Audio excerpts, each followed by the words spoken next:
War on drugs অভিযানে বড় সাফল্য পাথারকান্দি থানা এলাকায়।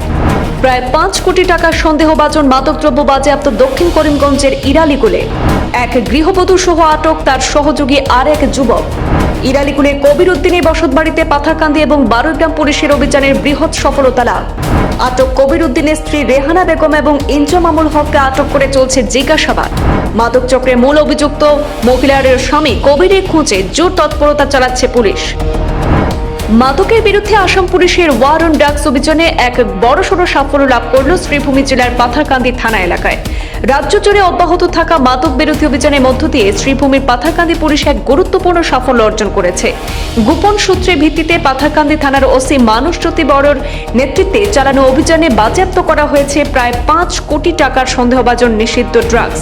গতকাল বৃহস্পতিবার গভীর রাত থেকে আজ শুক্রবার সকাল পর্যন্ত পাথারকান্দির ইরালিগুলে পুলিশের এই তীব্র অভিযান চলেছে। পাথারকান্দি পুলিশ এবং বারুইগ্রাম পুলিশ ফাঁড়ির যৌথ দল ইরালিগুলের বাসিন্দা কবির উদ্দিনের বসতবাড়িতে এই অভিযান চালিয়েছে। এই অভিযানে মোট 73,399টি সন্দেহভাজন ইয়াবা ট্যাবলেট বাজেয়াপ্ত করা হয়, যার মোট ওজন 8.455 কিলো। পুলিশ জানিয়েছে বাজেয়াপ্ত করা এই সামগ্রীর আনুমানিক কালোবাজারি মূল্য প্রায় 5 কোটি টাকা হবে। পুলিশ আসার খবর পেয়ে মূল অভিযুক্ত কবির উদ্দিন ঘটনাস্থল থেকে পালিয়ে যায়, তবে পুলিশ অন্য দুজনকে আটক করতে সক্ষম হয়েছে। এই ঘটনায় পুলিশ আটক করেছে অভিযুক্ত কবির উদ্দিনের স্ত্রী রেহানা বেগম এবং অপর এক ব্যক্তি ইনজামামুল হক নামের সেই যুবককে আটক করা হয়েছে। বর্তমানে পুলিশ আটক দুজনকে জিজ্ঞাসাবাদ অব্যাহত রেখেছে এবং পলাতক কবির উদ্দিনকে খোঁজার জন্য এলাকায় তল্লাশি আরও জোরদার করা হয়েছে।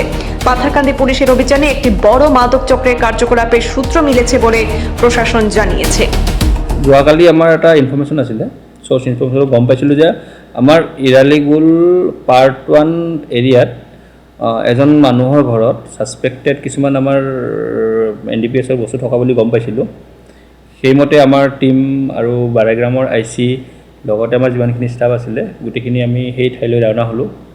ৰাওনা হোৱাৰ পাছত আমি গৈ ইয়াতে এজন মানুহৰ ঘৰত, নাম হ'ল আপোনাৰ কবিৰ উদ্দিন, তেখেতৰ গ'লোঁ।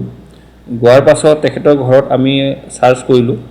চাৰ্চ কৰাৰ পাছত আপোনাৰ তাতে আমি ঘৰৰ ভিতৰত অলপ আমাৰ ছাছপেক্টেড কিছুমান ইয়াবা টেবলেট আমি পাইছিলোঁ ছাছপেক্টেড, আৰু লগতে আমি আপোনাৰ গাড়ীও আছিলে, গাড়ীও আমি চাৰ্চ কৰি গাড়ীটো কিছুমান টেবলেট পাইছিলোঁ, যিটো আপোনাৰ এৰাউণ্ড হ'ব 8.455 কেজি, যিটো আমি জোখোতে আমি গম পাইছোঁ।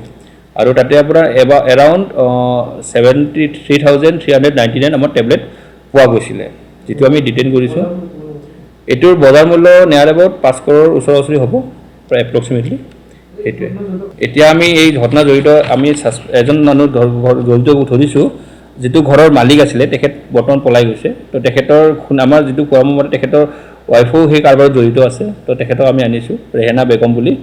আৰু লগতে আৰু এজন মানুহ আছিলে ছাছপেক্টেড, যিয়ে নেকি সেই বস্তুটো ডিল কৰিবৰ কাৰণে আহিছিলে। এতিয়া তেখেতৰ নাম হ'ল ইনজামামুল হক। বাকীটো আমাৰ ইনভেষ্টিগেশ্যন বাকী আছে। আপোনাৰ হ'ল যিটো ইনজামুল হক বুলি কৈছোঁ, তেখেতে হ'ল কাৰ্তিক টিলা বুলি কয় আমাৰ পাথাৰকান্দি এৰিয়াত। আৰু যিটো ৰেহানা বেগম বুলি কৈছোঁ, তেখেতৰ ইৰালিগুলৰ পাৰ্ট 1, যাৰ ঘৰত আমি ৰেড মাৰিছিলোঁ। নাই তেনেকুৱা ধৰি লওক এতিয়া ইনভেষ্টিগেশ্যন চলি আছে। বাকী আমি যিমানখিনি বস্তু পাইছোঁ উদ্ধাৰ কৰিছোঁ। এতিয়া আমি কোৰ্টৰ বাকী ইনভেষ্টিগেশ্যনত পিছতে গম পোৱা যাব কাৰ কাৰ ইয়াতে ইনভলভমেণ্ট আছে, আৰু আমি সেইটো কৰি যাম।